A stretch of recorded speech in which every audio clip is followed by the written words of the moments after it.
Mitología cuscatleca. A mis padres que saben oír el idioma con que grita el corazón.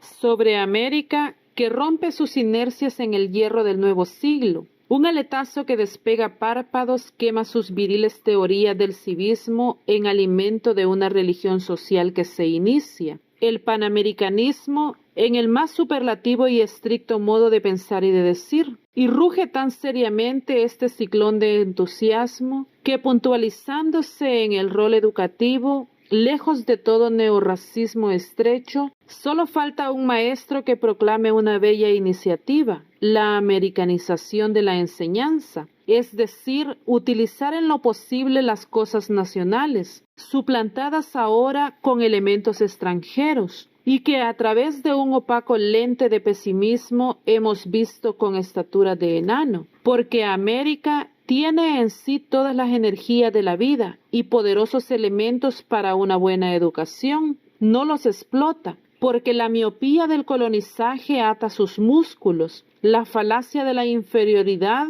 ha echado hondo raigambre en la vida de estos pueblos, y la aceptación de una idea es el principio de una acción. Los agentes educativos deben seleccionarse del medio en que estos accionan, mejor hermanados con las tendencias ingénitas y las direcciones subconscientes del individuo que otras extrañas. Soy un enamorado de las cosas de la raza, ante América que esfuma sus contornos más allá de los siglos, y que como una frase sin pronunciar se encierra en el secreto de sus jeroglíficos, ante la afinidad étnica que tiene ecos decisivos en nosotros, y el amor a esta raza que se pierde en el misterio, con su inmensa mueca de esfinge en los labios, se abre el corazón con un beso de simpatía. Hay en nuestro país una clase de literatura, la literatura popular, literatura del cantón, que perdura en los secretos rurales, en las gargantas de nuestros montes que han envejecido en su fisonomía india.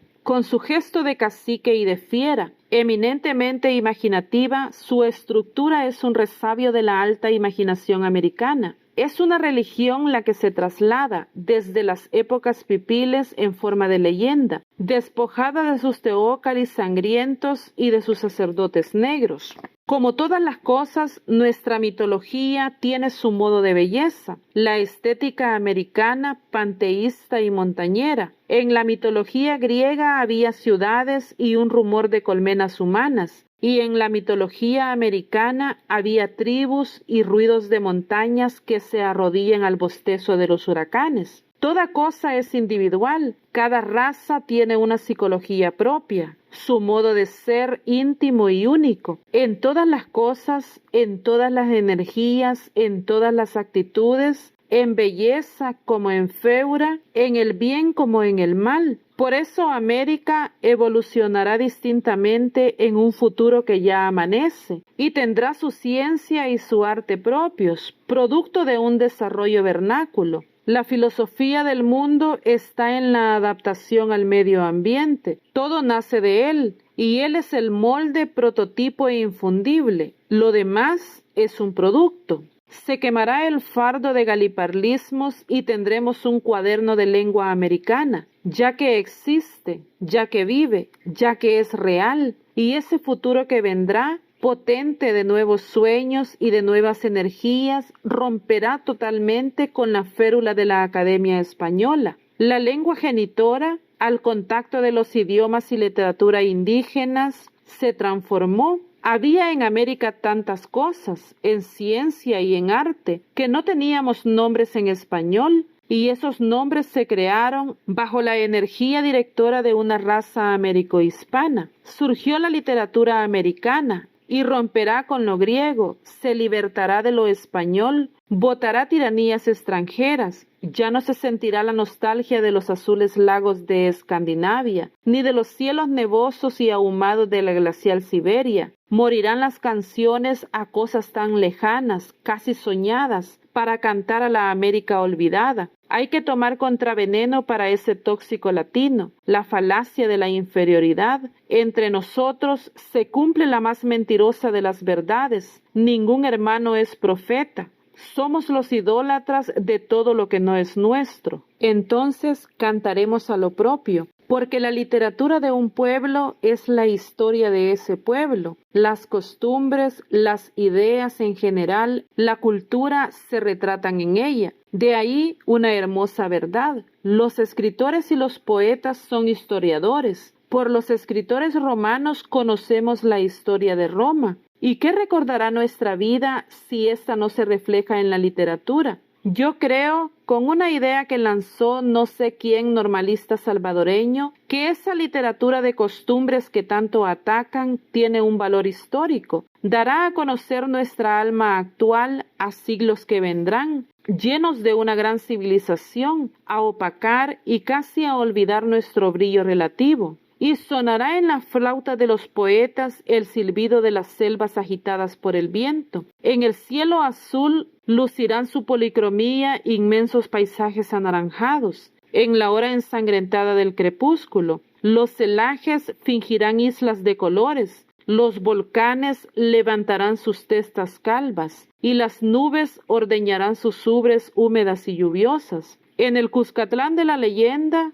en el jardín de aquella misteriosa Tlapayán de los Topixiles y de los Tectis, el monstruo que habita bajo el vientre de Ilopango exigirá las 4 doncellas indias que cada año iban a pagarle el tributo de 4 sonrisas, de 4 vidas, de 4 cuerpos olorosos despeñados desde lo más abrupto de las rocas. El brebaje negro exprimido del extramonio volverá a enloquecer a las multitudes. En su danza frenética alrededor de un ídolo de plumas, ante una misa de copal, en la punta de un huracán, cuando el agua apaga las llamas rojas del ocult, los hechiceros cruzados de garabatos sonarán sus tambores de piel de serpiente. Volverán las chinampas mexicanas a flotar sobre el lago de Texcoco, y sobre su lomo palustre florecerán las hermosas flores antiguas y los salvajes jardines, todos poblados de violentos perfumes. Los guerreros indios que al sol del caracol y del teponaguaste se lanzaron flecha al hombro contra los blancos teúles, llevando en su orgullosa frente de bronce 3 plumas de quetzal agitadas al viento, tendrán himnos de gloria, y la música bélica de los pájaros hermanos, chiltotas y sensontles, desatarán su garrula de cristal y sonará en los troncos de los árboles podridos el chilchiltor del viejo reptil. El amate, árbol sagrado de los pipiles, reventará cuando la luna se duerma sobre el campo, su misteriosa flor solo visible a los niños y a los mudos. Y Cadejo,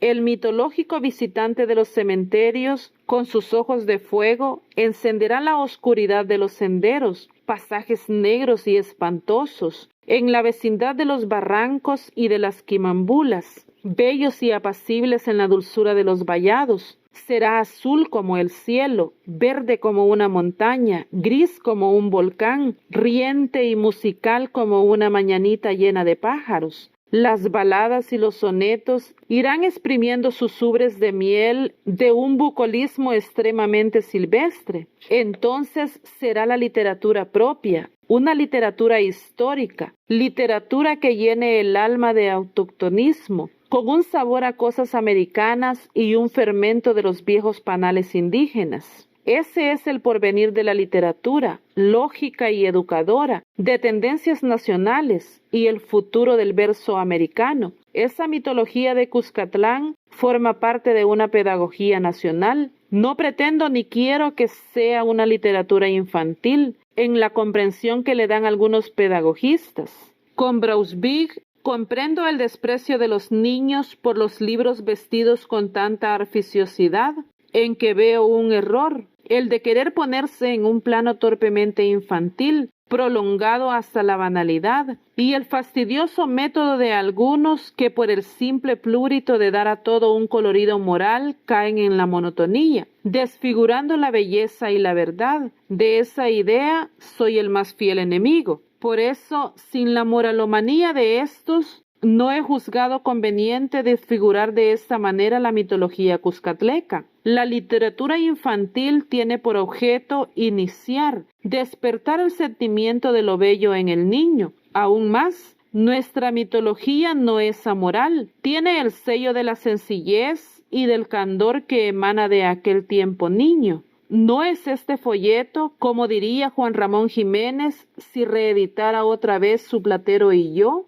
algo parecido a una polichinela? Ni va a acariciar la moral ridícula de los pedagogos viejos, canos del corazón y más antiguos aún del cerebro. Proclamar la bancarrota de esos rubores malentendidos se llama para algunos el nihilismo pedagógico. Para nosotros, eso no es más que romper con lo de antaño. Sé que sobrarán para este modo de pensar adjetivos acres.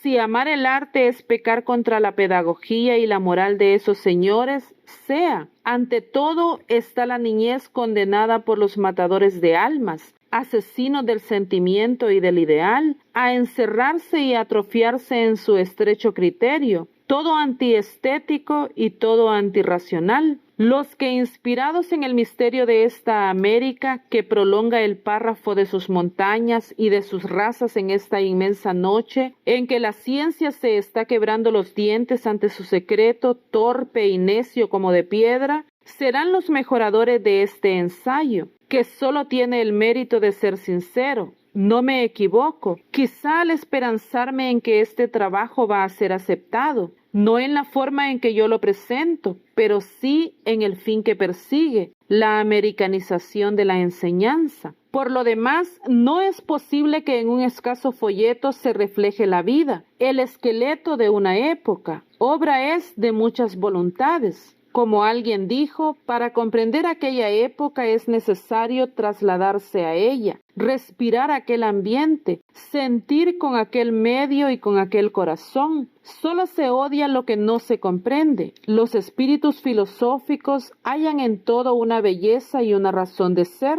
Hay que amarlo todo, porque la filosofía del amor es la más hermosa de todas las verdades. Vibrar con todo y tener para todo una sonrisa es el medio para encontrar, por sobre todas las mentiras, la verdad única. La historia se repite, anuncia el autor de La cosecha humana. La deshispanización del continente a la que Fernando Ortiz aclama tanto en La reconquista de América es de los problemas que oculta y latentemente ha estado modificando la vida del continente, porque demostrado está, somos indios. De los 5 litros que tenemos, una copa de sangre española canta en nosotros. Lo demás es fibra americana. Cada raza tiene una energía potencial para un futuro desarrollo y una futura vida. Del cruce de España y América resultó una nueva raza. Creer esa raza españolizada fue el gran error. La gran población de América absorbió el contingente español, porque no estoy de acuerdo en la cifra demográfica calculada por José Acosta, al decir que América en el siglo XVI tenía 20 millones de habitantes. En efecto, calculemos la destrucción de la raza antes de la conquista y la población que encontraron los españoles.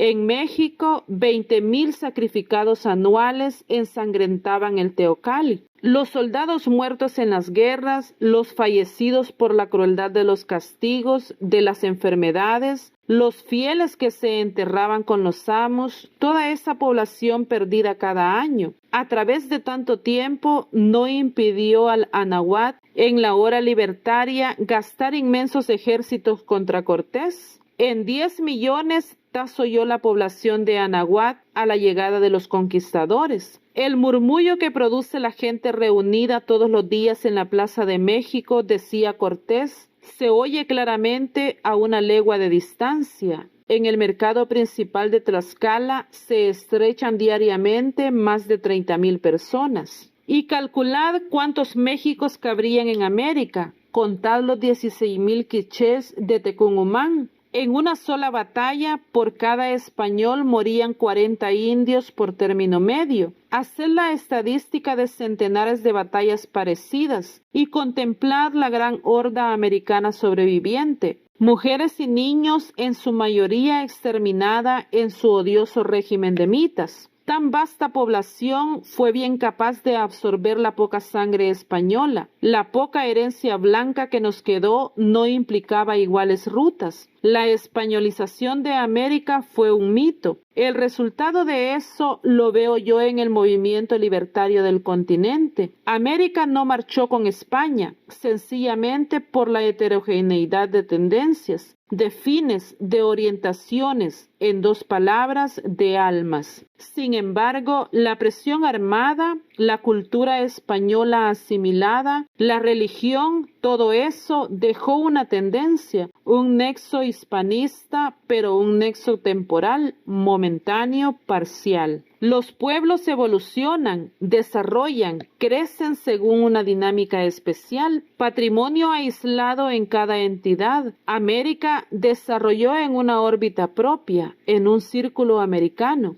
El contingente íbero, con su fuerza hereditaria, al contacto de la otra fuerza, dio un fruto injerto, distinto, tal como aconteció a los romanos con sus derivados, los neolatinos. Evolución distinta, divergente, casi en todas las esferas, en el idioma, en las costumbres, hasta en los vicios. Todo ese movimiento se ha ido verificando lentamente, pero con la constancia ineludible del tiempo. Sin embargo, a pesar de la gran corriente americanista, existen obstáculos en pie y que somos nosotros los maestros quienes debemos solucionarlos, ya que se desenvuelven en el rol educativo. Uno, el principal quizá, es la americanización de la enseñanza. Otro, con visos de una gran obra sociológica, es la educación de la raza indígena. No es destruyéndola como se hace obra patria.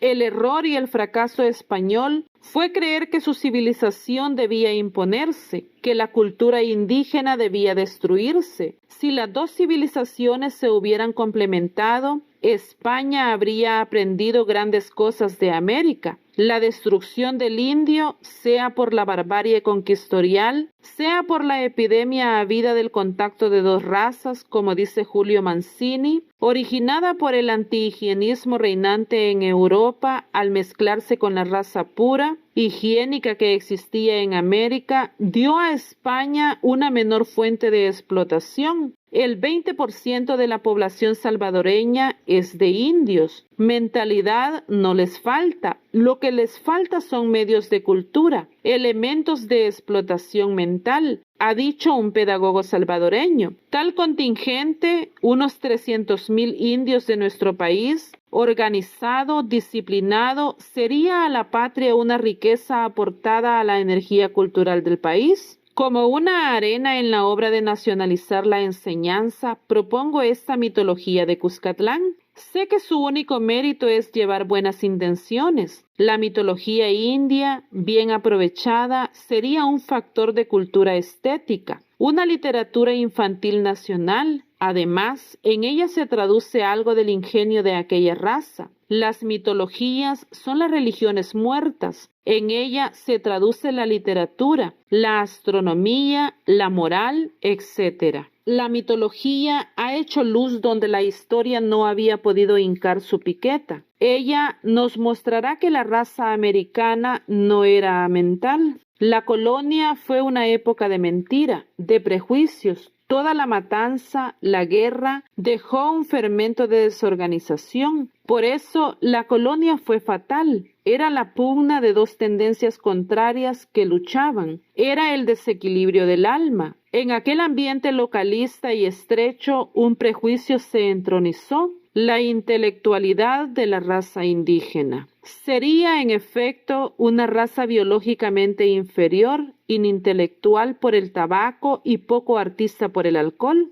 ¿No legisló Quetzalcóatl como el profeta bíblico y predicó antes de Cristo el hermanamiento de los hombres y la caridad y la dulzura del cristianismo? En la duda se alza la figura de Nezahualcóyotl, el rey poeta, que antes que en Europa fundó academias de historia, de astronomía, de bella literatura, donde se cultivaba la poesía, de música, pintura y escultura, que multiplicó las escuelas, que se preocupó tanto de la agricultura y apreció antes que nadie el papel higienizador de los bosques, prohibiendo su descuaje bajo penas severas, que proclamó la amnistía general, que reformó los tribunales de Hacienda, Guerra y Justicia. De los mexicanos, ¿quién no ha saboreado sus versos y conocido sus poetas y apreciado su retórica, que ya había creado la métrica y la cadencia? Tenían su aritmética, al igual que los mayas, de gran perfección, su idioma, sus mapas, calendarios, etc.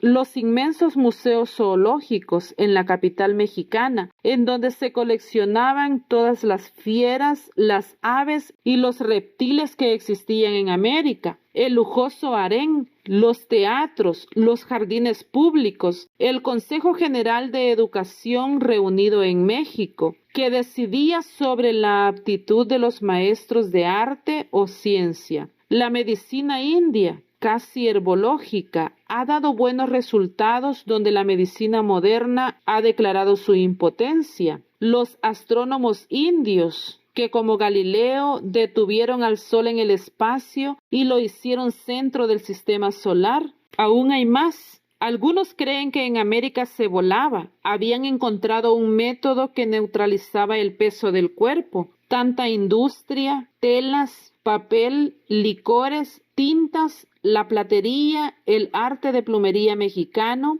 esos destellos que nos llegan de la grandiosa civilización americana perdida en el misterio, nos demuestra que no tiene razón el escritor prusiano Poe, quien en su afán antiamericanista califica a estos pueblos de una civilización nula. Si la historia existiera, no andaríamos a tientas. Pero todos los documentos se quemaron, porque después de los ejércitos rojos de la guerra vinieron los ejércitos negros de la religión. El fanatismo era el cáncer que estaba minando a España, arrojada a los pies del Santo Oficio. Aquí mismo, en Guatemala, la Inquisición implantó su obra destructora. Entre esa especie de canibalismo adquiere proporciones de humanicidio el auto de fe de Maní, en el que se quemaron 35 piedras y 27 libros que hubieran sido otros tantos soles de verdad. Después que se extinguió el grito que saliera de los labios puros de un genio, América sintió un olor a tumba, al ruido que se acercaba de los centauros blancos que traían como signo una cruz y un puñal. Pasaron los descubridores con su verbo de civilización y vinieron los conquistadores con su palabra de exterminio. Por los indios no se supo nada, porque la violencia de los frailes así lo quiso. Todo acto,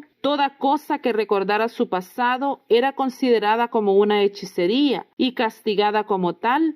Se impuso silencio. Después, cuando comprendieron el error, los mismos frailes quisieron reparar el daño. Se hicieron gestiones. Era imposible. Los naturales se obstinaron en no revelar la verdad a los enemigos de la raza, a los destructores de su civilización. Hay una clase de miopía, la miopía del espíritu, mirar la vida y la verdad torpemente. De esa fatal anopsia adolecemos. El error ha sido juzgar la raza americana por los indios de la época colonial o poscolonial, raza degenerada, procedente de las escorias étnicas, perpetuadas por la supervivencia de los inútiles. La Alta América, mental y físicamente, murió cuando el estandarte de Castilla se implantó sobre un charco de sangre, en el cementerio de la América Libre, muerta con la agonía de los quetzales quichés. América gastó en la lucha por su libertad durante sus años de fatiga toda la vitalidad del continente, todos los elementos viriles, todo lo capaz de ser grande murió en aquella sublime lucha libertaria. Los ancianos, los niños y las mujeres, en poco número relativo, sobrevivieron a aquella hecatombe de sangre. Y la raza no se pudo transmitir íntegra por aquellos inválidos medios de perpetuación. Los niños nacidos en la conquista o después de ella debieron ser inferiores, cualitativa y cuantitativamente, a los nacidos antes. Durante las guerras disminuye la talla y el peso de la generación, según demostró un profesor alemán en la pasada guerra. Durante el estado de preñez, la vida de la madre modela la vida del hijo. El hambre, las persecuciones, los minutos de angustia castigaron aquellos vientres en flor. En aquellos momentos de muerte para la raza, el negro martillo de la degeneración golpeó la generación que se incubaba. Por las mujeres no se pudo transmitir íntegra la herencia. Por los hombres, aquellos pilgajos humanos no eran hombres. Aquellos se hundieron en el inmenso estentor del continente. Pueblos enteros quedaron en el campo de batalla. Guatemala tiñe el Tilapa con la sangre de sus indios. Tenochtitlán está encantado con los milagros de heroísmo que cuentan sus calzadas. Texcoco rebalsa de cráneos. En toda América un himno de muerte se extiende por los cielos oscurecidos. Mueren Caupolicán, Lempira y el socialista Moreno Urraca. Después de esa cruzada libertaria, solo quedan los que saben llorar. Los leones partieron y dejaron en sus cavernas quetzales muertos y garras crispadas en un gesto de amargura y de protesta. La guerra siempre es causa de que retroceda la selección, dice Nevikov. Muere en ella la aristocracia étnica, los hombres más aptos para la vida, y estos no dan color a la herencia. Se pierde con ellos la fuerza física, valor, agilidad, viveza, patriotismo, que son las características del soldado. El presente de un pueblo es el resultado de su pasado. La nación arruinada o beneficiada por sus momentos de dolor o sus momentos de placer. Star Jordan, fundándose en las ciencias biológicas, ha negado la vieja paradoja de que una generación guerrera hace guerrera a la generación siguiente, y asienta estos dos principios. La sangre de la nación determina su historia, la historia de la nación determina su sangre. Por eso América supo defenderse, inmolar la última gota de sangre en aras de su libertad. Los españoles se asombraron de la tenaz resistencia, y Alvarado escribía: «Nunca podré someter a este indómito señorío de Cuscatlán». Y el apartamiento, la época de la conquista, de pillaje y bandolerismo, la esclavitud a la que llamaban encomiendas o mitas, y con cualquier disfraz, toda esa historia de destrucción, de incendio, explica el inmenso retroceso de la selección, el porvenir de esclavitud y debilidad y degeneración, proyectado sobre las indiadas pusilánimes y bestializadas. Pusilánimes porque las almas viriles que no aceptaron el yugo murieron. Para mantener su hegemonía, España tenía que despotizar. Toda aspiración a la libertad era contra los intereses españoles, y España impuso su tiranía de hierro. Hay veces que me dan ganas de decir, como dijo el poeta: crímenes son del tiempo y no de España. Las circunstancias lo exigían. Los que quedaron todavía sentían sobre sus espaldas el látigo del conquistador. Tantos años de oscuridad mataron o anestesiaron, aunque sea aparentemente, el espíritu del americano, obtenido en tantos años de evolución, en aquellos despojos degenerados de la raza, del americano que antes vivió bajo el cielo lleno de estrellas, en los montes infinitos, por sobre los horizontes alargados y libres. La colonia fue la divisoria de dos rumbos. El Evo precolonial, donde la cultura americana cinematiza progresivamente, y la época poscolonial, en donde una raza híbrida perpetuaba los vicios de las razas cruzadas. Por eso era un error juzgar la una por la otra. El solo hecho de la guerra era un factor casi total de degeneración. La psicoetnología americana comprende dos etapas. Primero, el carácter de la raza india antes de la colonia. Segundo, en la colonia y mucho después de ella, en la que se ejercieron y reinaron los rasgos característicos del coloniaje, prolongando así no la colonia política, pero sí una colonia indirecta, en la que predominaron el temperamento y el carácter del cruzamiento américo-español. Y si por esta etapa étnica se pretendiera apreciar la raza americana, se formularía un absurdo silogismo, incientífico y lógico, totalmente hilvanado y carente de todo sentido común. Dos pueden ser los agentes educadores de una raza. Primero, la educación. Segundo, el cruzamiento. Si bien en este punto hay sus discrepancias, es cierto, dice Foillé, que el cruce de dos razas en un mismo grado de civilización y en un mismo periodo evolutivo da resultados benéficos. El producto neorraza traerá las virtudes de sus genitores. Las diferentes cualidades no chocarán. En este caso, el cruce es un filtro mejorador psicológica y fisiológicamente en la esfera mental, moral y física. No así en la mezcla de razas diferentes, en etapas de civilización distantes, según Darwin. De tal modo domina la ley de regresión, que reaparecen rasgos de inferioridad que desde muchas generaciones anteriores se habían borrado. Dice Foillé, la teoría mecánica de los cruzamientos está establecida. Dos fuerzas contrarias tienden a anularse tanto que una tercera, por débil que sea su origen, puede dominar la resistencia de las dos restantes, a medida que éstas están más próximas al punto de neutralización mutua. Por eso hay en los cruzamientos lo que suele llamarse ley de incoherencia, lo que se traduce por un doble efecto de falta de armonía en el mismo individuo y de semejanza con los individuos inmediatos de ambas procedencias. El desequilibrio se produce en lo moral como en lo físico. Y en otras páginas prosigue: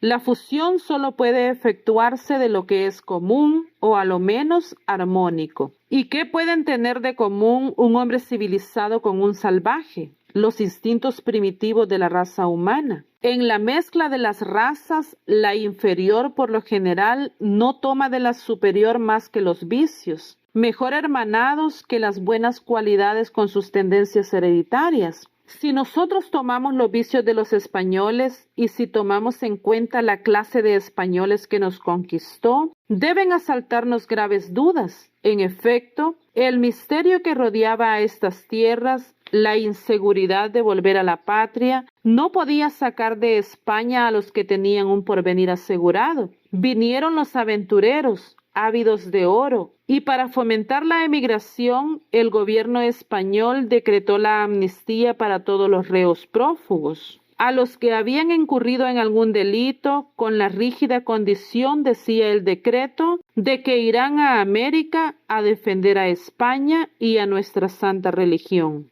Y el gobierno consiguió su objeto. Se descongestionaron los presidios, los reos prófugos adquirieron garantías. Asesinos, ladrones, incendiarios, la hez de España, felina y sanguinaria, vino a colonizar América y a dejar su simiente degenerada en estas tierras. El fondo moral de los indios sufrió menoscabo en su descendencia al mezclarse con la moral de los bandoleros hechos soldados, por la eminente hereditabilidad de los vicios. Los españoles que nos conquistaron, no la España laboriosa y robusta, sino la España de los desocupados, la España degenerada por la pobreza, aportaron esos factores retrogradativos a la formación de la nueva raza, porque vinieron a América los que no tenían medios de subsistencia en la península. La pobreza de las sociedades es la muerte de esas sociedades. Disminuye con ella la energía intelectual, la energía moral. De ella nace el crimen, la prostitución y la imbecilidad. Los españoles, se ha dicho, son perezosos. No sé quién gran vapuleador, en una crítica feroz al españolismo, dice que la característica de las ciudades españolas es que hay en todas un hombre recostado en un farol.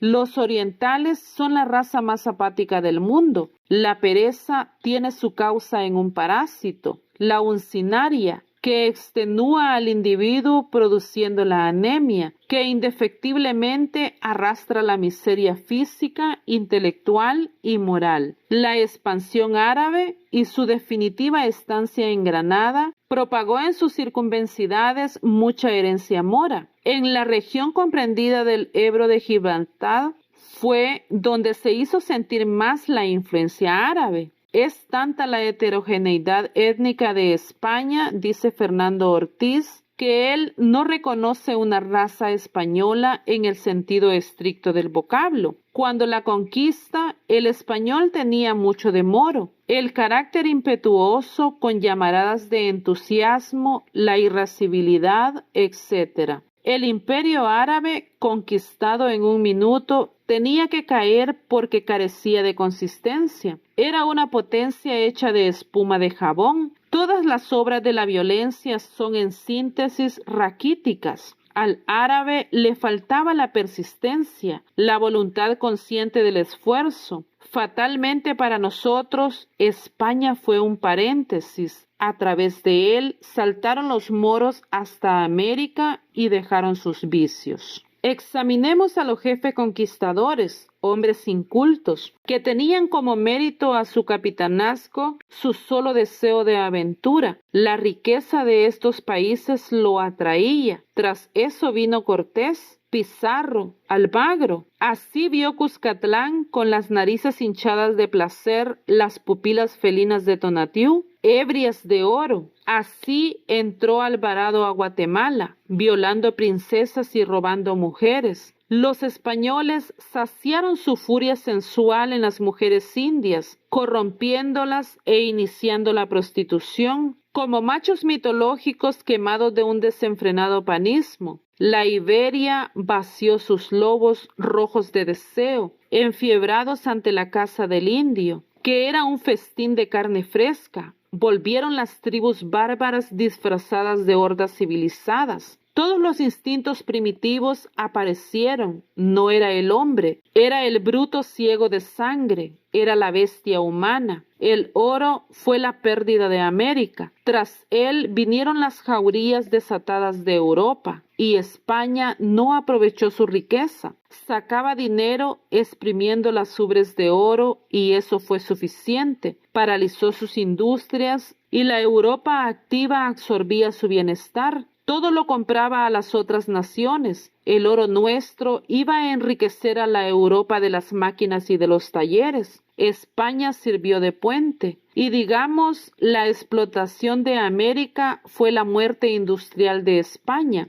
Y el egoísmo español fue la muerte industrial de América, porque aquella paralizó sus industrias y explotó a América, pero explotó las riquezas naturales. Ni fomentó industrias ni agricultura, sino al contrario, prohibió toda iniciativa, todo comercio con otras naciones, a fin de que recibiéramos todo de la escasa arteria española que tenía en América un caudaloso mercado. América quedó pobre, arruinada, explotada. Era el grito de todos esos vicios españoles. Era el desequilibrio que producían dos tendencias contrarias que luchaban y que en la época presente parecen armonizadas. Era el desoriente. A la sombra de ese caos, América ha dado traspiés. Era un tiempo perdido entre la tarde de los siglos. Sobre América se cernía un hálito de vida. Como un ala inmensa que golpeara vientres, nacían del cielo las deidades, poblaban el valle y ascendían la colina.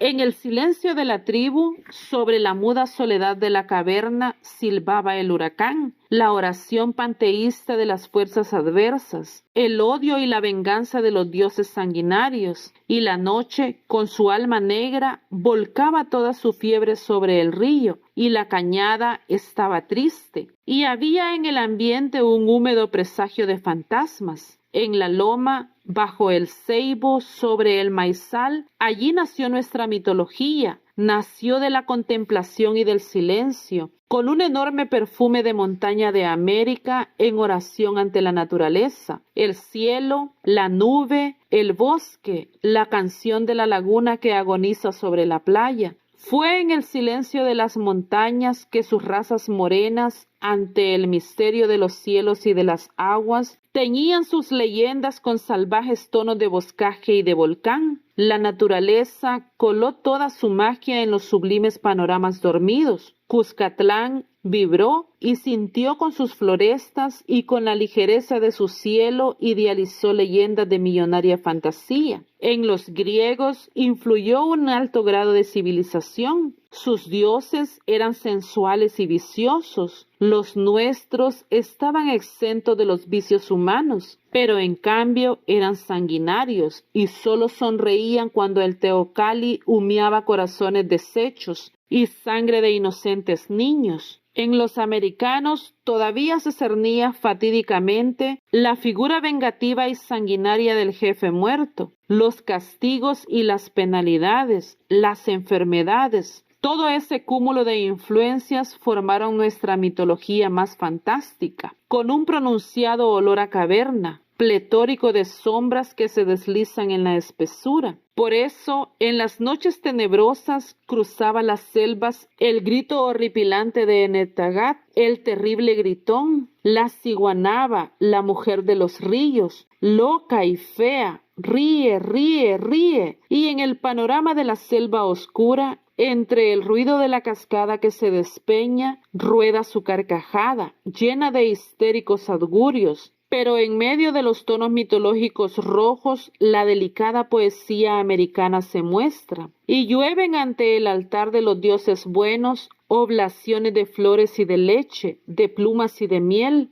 Es Chasca, la diosa de la barra de Santiago, ahogada ante el cadáver del amado, de Acayet, muerto ante el dado maldito de Pachacútec, el viejo sin corazón, Cipitín, el numen de los amores castos, que habita en las corolas de los lirios silvestres, los bacabes chortíes, 4 enormes gigantes, rojo, amarillo, blanco y negro, que sostienen el cielo por las 4 esquinas, los sublimes idilios del nahualismo, el poético fanatismo de las conjuraciones, melenas de león, plumas de quetzal, música de rugidos y de cantos que prenden una melodía en el corazón.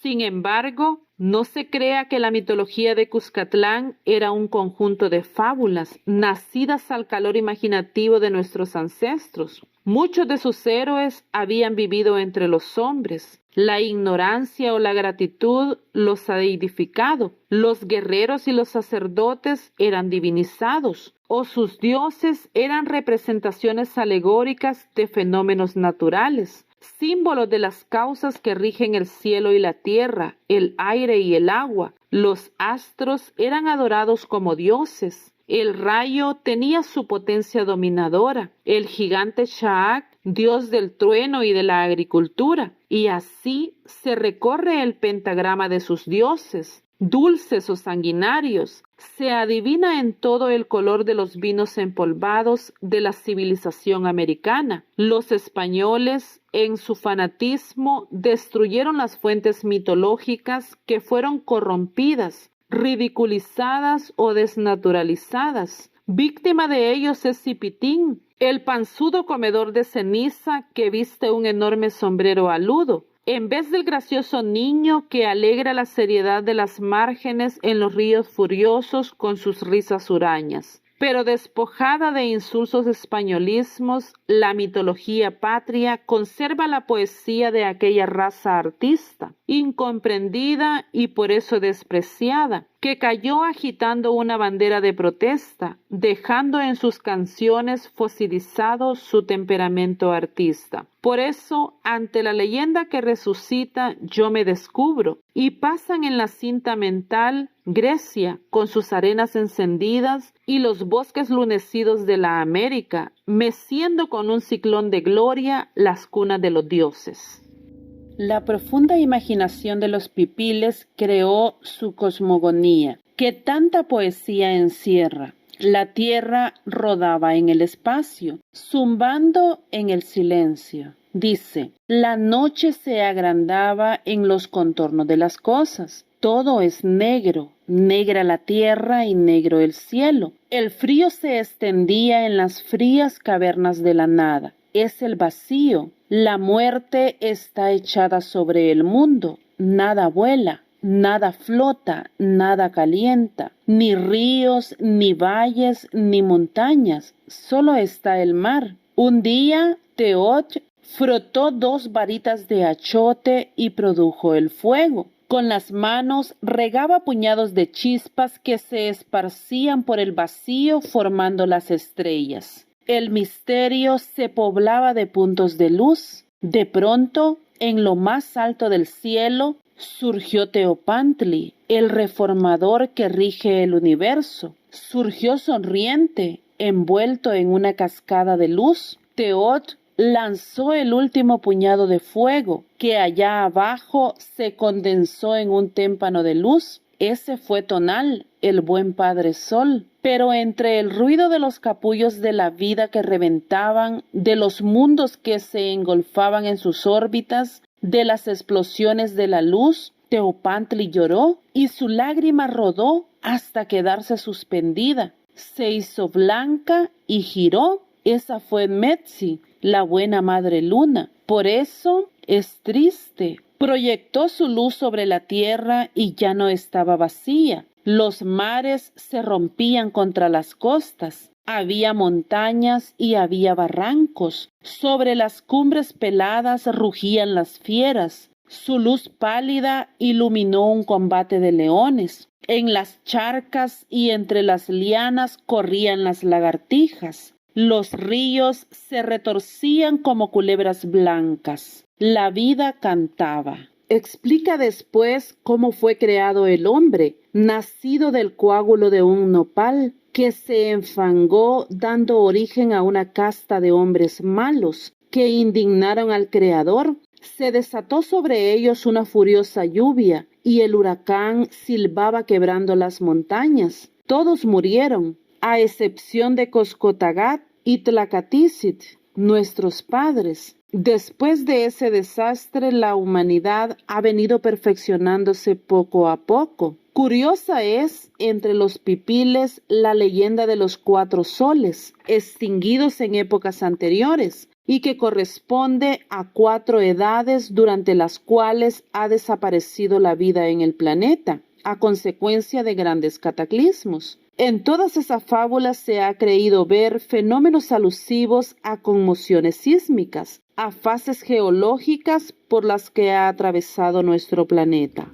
No hablaremos largamente de los dioses pipiles, a cuya cabeza estaba Teol, el creador, padre de la vida, Teopantli, que regula el cielo y la tierra, Tonal, esposo de Metzi, el sol y la luna, Tlaloc, dios del agua, Camatzli, de la guerra, Teomiquisli, de la muerte, Lulín, del infierno, Centeol, diosa del maíz, y Cuetpalín, diosa de la riqueza. Entre los chortíes de Chalatenango, a Cat, dios de la vida, a Balán, de los bosques, a Boloc Balán, de la cosecha, Chaac, inventor de la agricultura, dios de los truenos y relámpagos, a Julneb, dios guerrero, Ischebel Yac, diosa de la pintura, Suhui Cac, la virgen del fuego, Vestal de Usmac, deidificada a causa de sus grandes virtudes, Ischel, diosa de la medicina, Shokbitun, dios del canto, Pislintec, de la música y poesía, Sigbolantun, de la medicina, Ak Tumbun, que escupía piedras preciosas. Solo esbozamos este capítulo para hablar de los semidioses y del nahualismo aquí incluido, donde la imaginación india puso más poesía y que para nuestro fin pedagógico es más ventajoso. Hubo un tiempo en que la creación se vio amenazada.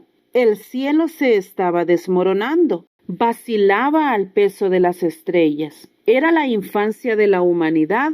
Poco hacía que la tierra, en forma de una nube larga y gris, se arrastraba por el espacio húmedo. Poco hacía que se había condensado, dando origen a esta inmensa bola en que vivimos. Pero era lo cierto que el cielo se caía, como una plancha sin sostén. Tal era el derrumbe y las quejas de la tierra eran tan numerosas que Dios pensó seriamente en cortar el mal y creó 4 gigantes. En las 4 esquinas del cielo apoyaron sus espaldas los enormes hombres, y el cielo se detuvo. Las estrellas afianzaron sus pilgajos de luz. Desde entonces están firmes siempre, parados los gigantes en las esquinas del cielo. Son 4, Can-Chichak en el sur, Chak-Chichak en el oriente, Sac-Chichak en el norte, Ek-Chichak en el poniente. Can es amarillo, Chak rojo, Sac blanco y Ek negro. Presidían cada uno por turno el periodo de 4 años. Representaban los puntos cardinales a quienes daban su nombre. Eran tenidos como dioses del aire, súbditos de Achuncán, centro o fundamento del cielo. Su poder se cernía por sobre las estrellas y agitaban sus alas membranosas sobre las furias de las tempestades. Eran los genios de las tempestades, ladrones de los lagos. Hace poco tiempo que aún cometían sus fechorías. Una vez traían robada una laguna en un cascarón de huevo, de quién sabe dónde, y al pasar por el volcán de Tecapa se les cayó de lado, motivo por el cual esa laguna está inclinada. Otra vez intentaron con mal éxito robarse el lago de Huija. Era de verlos, cuando la tormenta venía bramando, despedir chispas con sus ojos barcinos. Eran mujeres malas y dejaban la destrucción por donde pasaban. Si en las tardes borrascosas se oía un ruido sordo, era que venían montados sobre palos secos, chiquitos y terribles. Caían sobre las milpas y las tronchaban. Se hacían lagartijas o culebras y mordían a los curiosos que los veían. Chasca era la diosa de los pescadores. Salía en la barra de Santiago en las noches con luna, remando sobre una canoa blanca. La acompañaba a Cayet, su amado. La pesca abundaba en esas noches. Aún hoy en día se la recuerda. Pescador, salió la luna. Desenvuelve tu atarraya. Esta noche es de fortuna, pues ya viene la hermosa canoa blanca. Nada temas. Chasca es buena, no hay quien sea como Chasca, que le quita a uno la pena cuando sale en su gran canoa blanca. Fue en un tiempo lejano, en la barra vivía Pachacútec, un viejo rico pero cruel. Tenía una hija prometida por él a un príncipe sutuquil.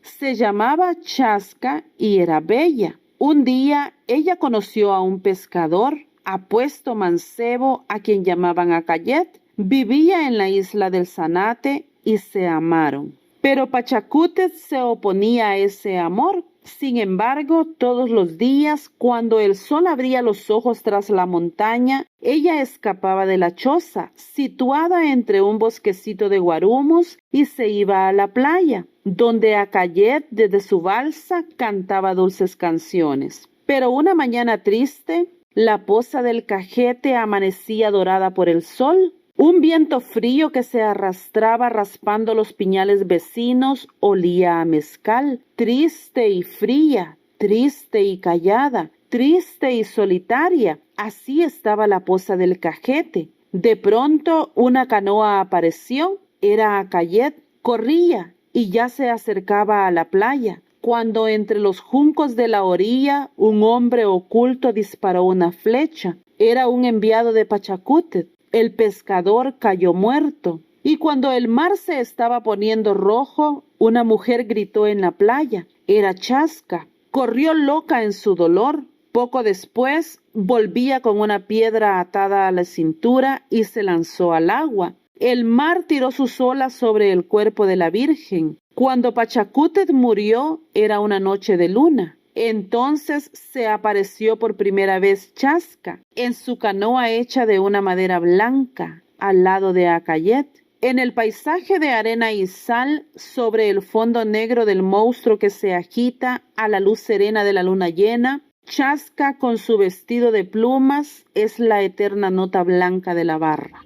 alta y seca, sus uñas largas y sus dientes salidos. Su piel terrosa y arrugada le dan un aspecto espantoso. Sus ojos rojos y saltados se mueven en la sombra, mientras masca bejucos con sus dientes horribles. De noche, en los ríos, en las selvas espesas, en los caminos perdidos, vaga la mujer, engaña a los hombres, cubierta la cara, se presenta como una muchacha extraviada. Lléveme en ancas, y les da direcciones falsas de su vivienda, hasta perderlos en los montes. Entonces enseña las uñas y deja partir al engañado, carcajeándose de lo lindo, con sus risas estridentes y agudas. Sobre las piedras de los ríos golpea sus chiches, largas hasta las rodillas, produciendo un ruido como de aplausos. Es la visitante nocturna de los riachuelos y de las pozas hondas, donde a medianoche se la puede ver, moviendo sus ojos rojos, columpiada en los mecates gruesos.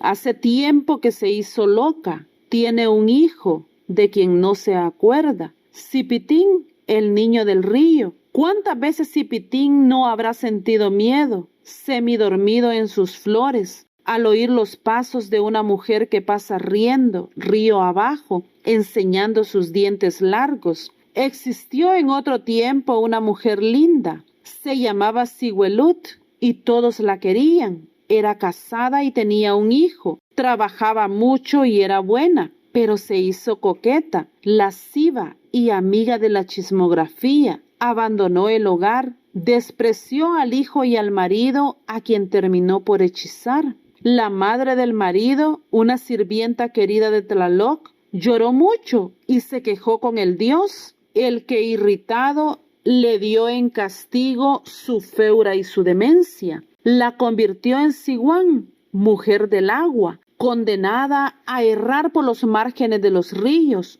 Nunca para. Vive eternamente golpeando sus chiches largas contra las piedras en castigo de su crueldad. Ciguanaba era el mito de la infidelidad castigada. Así era. La ciguanaba estaba loca. La habían visto riéndose a carcajadas, correr por las orillas de los ríos y detenerse en las pozas hondas y oscuras. Cipitín emigró a las montañas y vivió en la cueva que había en la base de un volcán. Hace ya mucho tiempo. Han muerto los abuelos y se han rendido los ceibos. Y Cipitín aún es bello. Todavía conserva sus ojos negros, su piel morena de color canela, y todavía verde y olorosa la pértiga de cañas con que salta los arroyos. Han muerto los hombres, se fueron los topilcines, canos están los suquinayes, y el hijo de la ciguanaba aún tiene 10 años. Es un don de los dioses ser así, siempre huraño. Irá a esconderse en los boscajes, a balancearse en las corolas de los lirios silvestres. Cipitín era el numen de los amores castos. Siempre iban las muchachas del pueblo en la mañanita fría a dejarle flores para que jugara en las orillas del río. Escondido entre el ramaje las espiaba, y cuando alguna pasaba debajo sacudía sobre ellas las ramas en flor. Pero es necesario saberlo. Cipitín tiene una novia, una niña pequeña y bonita como él. Se llama Tenantzin. Un día Cipitín, montado sobre una flor, se había quedado dormido. Tenantzin andaba cortando flores, se internó en el bosque y olvidó el sendero, y corriendo perdida por entre la breña, se acercó a la corola donde Cipitín dormía. Lo vio. El ruido de las zarzas despertó a Cipitín, que huyó saltando las matas. Huyó de flor en flor, cantando dulcemente. Tenantzin lo seguía. Después de mucho caminar, Cipitín llegó a una roca sobre las faldas de un volcán. Los pies y las manos de Tenantzin estaban destrozados por las espinas de Iscanal. Cipitín tocó la roca con una chilca y una puerta de musgo se dio. Agarrados de las manos entraron, uno después del otro. Tenantzin fue la última. El musgo cerró otra vez la caverna y no se le volvió a ver. Su padre erró por los collados y algunos días después murió, loco de dolor. Cuentan que la caverna donde Zipitín y Tenantzin se encerraron estaba en el volcán de Ciguatepeque, Cerro de la Mujer, situado en el actual departamento de San Vicente. Han pasado los tiempos, el mundo ha cambiado, se han secado ríos y han nacido montañas, y el hijo de la ciguanaba aún tiene 10 años. No es raro que esté montado sobre un lirio o escondido entre el ramaje, espiando a las muchachas que se ríen a la vuelta del río. Oh, el Zipitín, guárdate de sus miradas que encienden el amor en el pecho de los adolescentes. Demasiado acostumbrada entre los indios era la práctica del nahualismo. Cuando un niño nacía, era llevado por el hechicero al patio de la casa, en donde, invocado el espíritu del demonio, se presentaba en la forma de cualquier animal. Durante varios días, a la misma hora, se llevaba al niño al punto indicado, a donde concurría el nahual con el fin de que se familiarizara con éste. El nahual era el protector del niño durante su vida, estableciéndose tal unión, decían los indios, que el animal moría junto con el protegido. Conocida es la leyenda de que cuando Tecún Umán murió, Alvarado tuvo que matar un ave, Quetzal, que volaba encima de él, amenazándolo. Era el nahual del príncipe. El indio que, llegado a la mayoría de edad, no tenía nahual, cosa indispensable para obtener riquezas o ser feliz, se lo buscaba por sí propio. Marchaba a un lugar apartado, en donde por abuso de ejercicios físicos e impresionado por la soledad del lugar, se dormía. En el sueño se le aparecía el demonio en la forma de cualquier animal, que en adelante pasaba a ser su nahual.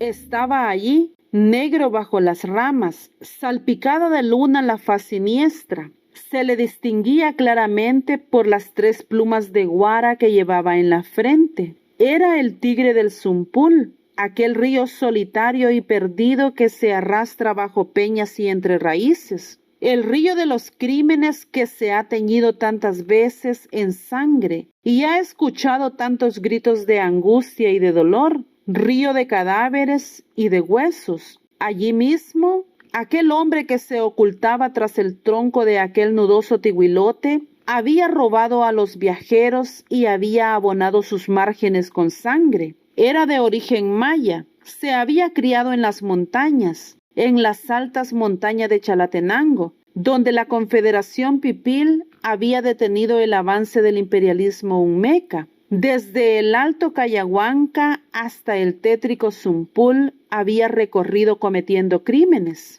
En la orilla de los caminos quemaba una mezcla de hojas de tapa, datura y de tabaco, cuyo humo produce sueño, delirios y debilidad física instantánea. Hacía caer a sus víctimas por medio de ese violento veneno de la daturina. ¿Quién sabe por qué circunstancias estaba ahora en tierras pipiles y seguía siendo el criminal de antes? Era bastante entrada la noche. El silencio engrandecía el ruido de las lagartijas que corrían y se oyeron unos pasos apagados por el polvo del sendero. Un mancebo avanzaba, un indio querido de todo el pueblo, Malinayi, hierba retorcida. A la luz de la luna se le veía, cruzado sobre el pecho, el valioso tejido de piel de chinchintor que acostumbraba llevar siempre. Venía distraído, cantando una vieja canción, cerca ya del tihuilote fatal. Detrás del tronco nudoso, el tigre del Zumpul prepara su cerbatana, un carrizo largo con el que dispara dardos envenenados. Apunta y en el momento en que Malinayi pasa frente al árbol, sopla en la cerbatana. El joven cayó. El veneno, quizá demasiado viejo, no produjo su efecto inmediato, porque el indio pudo defenderse por algún tiempo sin que la parálisis nerviosa lo imposibilitara. Tras corta lucha, el tigre de Zumpul sacó una cuchilla de obsidiana y bajo la mirada inocente de Metzli la hundió en el pecho de su víctima. salió la sangre, manchando el suelo, y con un ademán violento arrancó el tejido de piel de Chinchintor que llevaba en el pecho, y se alejó del lugar. La desaparición de Malinalli causó mucho pesar en el pueblo. Todos aseguraban que sería vengado por su nahual, una furiosa culebra mazacuat que, según aseguraban algunos, ostentaba la señal de una gran mancha blanca sobre su lomo negro. Pasó el tiempo. El tigre de Zumpul había huido de tierras pipiles, asustado por los frecuentes encuentros que tenía con una mazacuat larga, con una mancha blanca sobre el lomo negro. Está ahora en el peñón de Cayahuanca. Era de noche. La luna se paseaba sobre la selva silenciosa. De las montañas vecinas venía un aire frío. Por la orilla de una ladera escueta, entre un ralo grupo de árboles, caminaba un hombre con una flecha al hombro, en el tronco de un nudoso tiguilote. La luna dibujaba sobre el suelo la figura como de una rama que se movía. Avanzó el hombre y al pasar frente al árbol, algo se alargó, enrollándosele rápidamente al cuello. Se oyó un grito. Allí, contra el árbol, había un hombre apretado al tronco. De pronto quedó libre y por la ladera escueta rodó un cadáver. En la frente se le distinguían 3 plumas de guara. Rodó por la ladera escueta bajo la infantil mirada de la luna. Del tronco se desprendió una culebra. Se deslizó rápidamente por el sendero. Una gran mancha blanca se distinguía sobre su lomo negro. El consejo de ancianos, cuya palabra obedecía ciegamente la tribu, había decretado la muerte de Lolot, el joven siniestro que un invierno hacía había llegado a Cuscatlán, llenando con sus terribles amuletos de ruido y de fantasmas las tristes y desoladas playas del lago de Cuscatlán. En el pueblo corrían graves rumores. Se habían visto unas llamaradas que salían de entre los árboles y un insoportable olor como a orégano quemado. Unas mujeres que volvían de casa a eso de las 8 de la noche habían oído los gritos lastimeros de un niño torturado. Un lobo, un espantoso lobo gris, se paseaba rodeando al teocalli. A eso de la medianoche, los esclavos de guardia que lo habían visto se estaban muriendo del susto. Era necesario poner remedio a tanto mal. Los sacerdotes se reunieron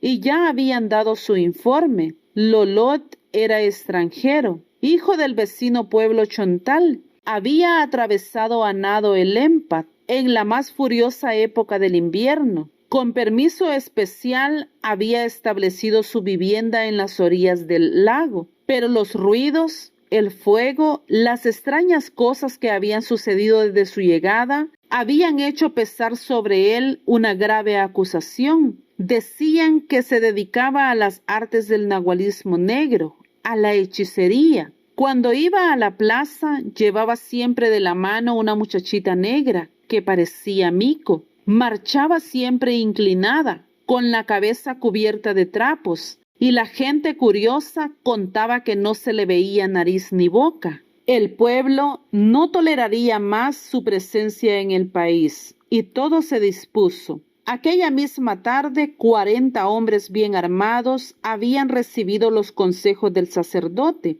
que había terminado prometiéndoles la ayuda de Teod. En el pueblo no se durmió. Cuentan que aquella noche hizo un calor insoportable y que unos búhos graznaron sobre el pueblo. Por lo demás, ningún signo extraño acusó la captura del hechicero. A la mañana siguiente, Lolot estaba ya en una prisión. Se le habían quebrado los barros de que se servía para sus sortilegios, conteniendo aguas hediondas. Se quemó la vivienda. El consejo había decidido que se sacrificara a las 6 de la tarde para que el buen Padre Sol contemplara el castigo. A mediodía se le sacaría de la prisión en que se hallaba para amarrarlo al poste de los sacrificios, hasta la hora en que el gran Tecti diera la señal del sacrificio. Se sacrificaría con él a su hija, pues era imposible separarlos. Y todo se cumplió. A mediodía se le sacó de su prisión. Atado al poste permaneció hasta las 4 de la tarde, hora en que una tormenta amenazó con su cola negra la metrópoli Pipil. Comenzó a llover y la gente se refugió en las casas vecinas. La hora del sacrificio no se podía cambiar. La voluntad de Teod era irrevocable, decían los sacerdotes. El chubasco bastante fuerte se prolongaba. La multitud tenía clavada la vista en el prisionero, que hacía señas a las nubes. Los ojos le brillaban, y el cabello hirsuto y el rostro descompuesto le daban un aspecto macabro. Su hija, siempre inclinada, estaba a su lado. De repente, Lolot dio un grito. Un relámpago se desgajó de las nubes y parecía que el cielo había estallado en una espantosa carcajada de muerte. Continuaba la lluvia y a lo lejos se oía como que la selva se estuviera quebrando. Los ojos del prisionero descendían chispas. El pueblo estaba aterrado. Ya cerca, un viento avanzaba tronchando selvas. Se oía ya como un carro que estaba entrando por el pueblo. Se oía, y desembocó en la plaza. En medio, un lobo, un espantoso lobo gris, cabalgaba. El prisionero dio un grito y rompió las ligaduras, saltando como un tigre. Un remolino reventó en el poste, y el huracán pasó rugiendo, agitando su vientre peludo de basura, aleteando con sus alas gigantescas y negras. Pasó reventando las casas y barriendo el suelo con su bostezo infernal, rabioso y violento. Y todos abrieron los ojos. En la plaza había un hombre menos. El poste estaba arrancado y a su lado se veía un bulto negro. Corrieron hacia el lugar y un grito de admiración se escapó de todos los labios. La hija de Lolot era una muñeca de hule, a quien el hechicero hacía andar quién sabe por qué raros modos. Por eso andaba siempre agachada, con la cabeza cubierta de trapos, ocultando su cara, sin boca ni nariz.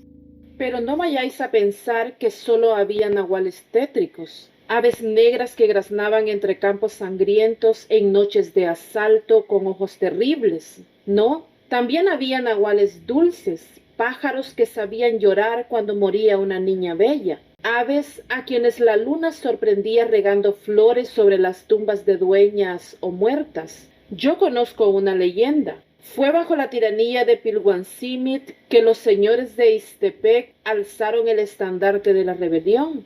Fue una lucha sangrienta. El invierno llenó de agua las cuencas de millares de calaveras que quedaron mirando al cielo. Ciudades, selvas, todo lo destruyó el incendio y la muerte fijó su guarida en nuestras selvas. Por fin cayeron los bravos caciques y solo allá, en el recodo de las montañas, un grupo huraño de rebeldes se aisló. Estaba con ellos Apanalt, hija del cacique muerto. Tenía el espíritu guerrero de su padre y con sus huestes atacó al tirano varias veces. Tenía por nahual una chiltota que en los combates cantaba apoyada sobre sus hombros. Una noche, Apanalt se alejó del vivac. Estaba en guerra con la metrópoli y ya sus guerreros no la volvieron a ver. En la mañana la encontraron rígida y yerta, con el corazón atravesado de un flechazo. Ya su grito guerrero no se oyó en el combate y su brazo gallardo no agitó las hachas contra el tirano. Pero en las ramas floridas del aromo, al pie del cual había caído muerta, una chiltota edificó su nido, sacudía las ramas y cubría el suelo de flores. Cuentan que una noche la chiltota también murió. A medio canto la luna la vio caer, rígida y muda, sobre la alfombra de flores que ella misma había tendido. Ahora ya no hay nahuales dulces, ni sobre las ramas floridas pueblan chiltotas que cantan y cubren de flores las tumbas, o los nahuales queridos que se fueron con la raza. El teponahuastista de la corte de Atracat roba a la princesa Zipactli. Entre el oro la corte reía. Bajo aquel desfile de música y plumas se estaba muriendo la pobre princesa. Ya el rey no escuchaba sus risas sonoras y estaba muy triste. Se estaba muriendo de tanto llorar. La laguna verde de aguas estancadas en su playa blanca, a la luz de la luna la oía llorar. Allá, en el boscaje perdida y huraña, gustaba en las tardes de fiesta y de baile llorar bajo toldos de lirios en flor. Estaba muy triste. La corte no oía su risa sonora poblar de armonías el rudo festín. De noche y de día lloraba, lloraba, lloraba. ¿Por qué la princesa se está muriendo? La luna nomás lo sabía. Desde aquella tarde, desde aquella noche, la princesa ya no se reía. Lo había mirado, lo había querido. Atlajunca cantaba tan dulce. En la corte triunfaba cubierto de flores su teponahuastle. Veía con celos al hombre moreno de lacios cabellos y miraba ardiente a quien todas las bocas sonreían por valles y montes. Hermosas mujeres suspiran por él. Cruzando montañas ha cantado siempre sobre las ventanas de los calicantes dolientes canciones de amor. Por eso lloraba. Desde aquella tarde, Cipactli escuchaba los versos que Atajunca le había cantado. Tengo un río de oro, un lago que canta y una flor que llora. Un pájaro que vuela y una estrella que mira, pero esa flor que llora y ese lago que canta y la estrella que mira, no cantan ni miran como miran tus ojos. Desde aquella tarde, desde aquella noche, Cipactli lloraba a la luz de la luna. Desde aquella tarde se estaba muriendo, y el día y la noche pasaba llorando. La corte pasea su lujo, pasea sus armas, pasea sus oros, pero Atrajunca está triste. La princesa Cipantli se muere, no come, no duerme y no tiene nada. Ya no se casa con el señor de Tehuacán, no puede, no come, no duerme, pero el señor es bravo, sus terribles guerreros esperan. Ha puesto su término y deben casarse ese día. La princesa está triste, la princesa se muere. En la noche los guardias oían la música triste, la música lenta, la música dulce de un teponahuaste. El castillo se yergue altanero a la luz de la luna. Los guardianes han visto la sombra de un joven que pasa cantando los versos de un lago que canta y de una flor que llora, y se oían las notas de un teponahuaste, pero nadie sabía. La luna nomás lo miraba y no lo contaba. Cuando el joven cantaba los versos de la flor que llora, una mano asomaba en la torre más alta del negro castillo de piedra. La luna nomás lo sabía. La princesa ya no estaba triste, reía. En la noche ya no estaba enferma. La luna nomás lo sabía que la mano aquella deshojaba flores y que el joven del teponahuaste lloraba. Una noche los guardias quizás se durmieron. En la torre aquella del negro castillo de piedra no estaba la pobre princesa. ¿Se la habían robado las nubes? La luna nomás lo sabía. Sabía que el joven había llegado, que había cantado, que por una cuerda había bajado. La pobre princesa, la pobre, la enferma, la triste, reía, reía y reía.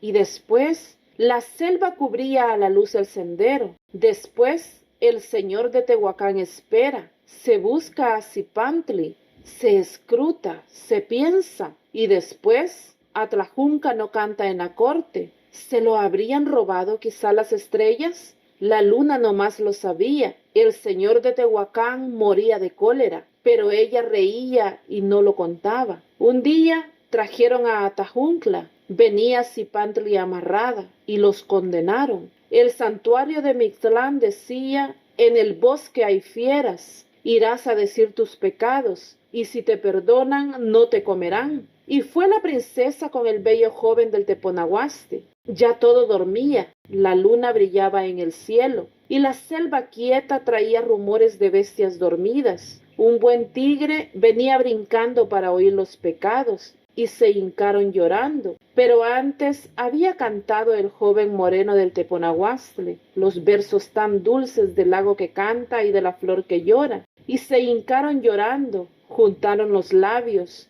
El tigre venía saltando. Los pecados se habían besado. Cuentan que el tigre se rió como un loco del pecado aquel. En la corte brillan hermosas mujeres. Zipantli no llega. Atajuncla no ha vuelto. ¿Los perdonaría aquel tigre austero que llegó saltando y al oír el pecado se reía? La luna nomás lo sabía y no lo contaba. Cómo aquella mano de la alta torre del negro castillo deshojaba flores. Cómo aquella niña que bajó llorando y se fue corriendo tampoco decía. Pero entre los ruidos de la inmensa corte, Zipantli no ríe, y Atlajunca se fue con las nubes o con las estrellas, y aún no ha venido.